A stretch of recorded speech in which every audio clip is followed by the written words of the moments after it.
Hello, today I'm going to show you how to adjust the haptics settings on your Apple Watch.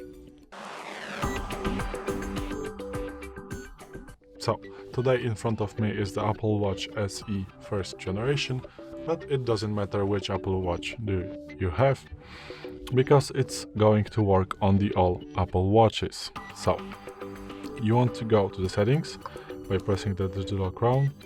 You're going to be in a app menu, and now just click on the settings. This is this icon, just click on it, and you want to go down to find sounds and haptics. Click on it, and as you can see, you can also adjust the volume right here.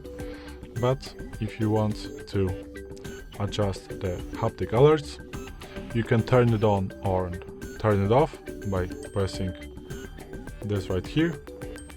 And as you can see, you can set these haptic alerts to default or prominent.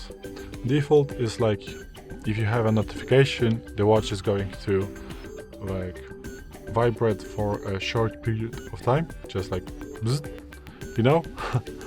And if you go to prominent, it means that first you're going to have a longer vibration, a longer haptic effect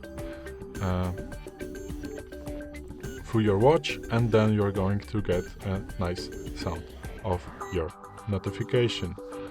Also, you can change the crown haptics. So if you have it on, you can feel that the whole watch vibrates a little when you're using the digital crown, scrolling with it. If you are going to turn it off, you're not going to feel the vibrations. I'm going to keep it on because it's a really nice feature. And also you can adjust, turn on or turn off the system haptics for the system controls and all system interactions. So this is it. Thanks for watching. I hope it helped. If it did, please hit subscribe and hit a like. Bye!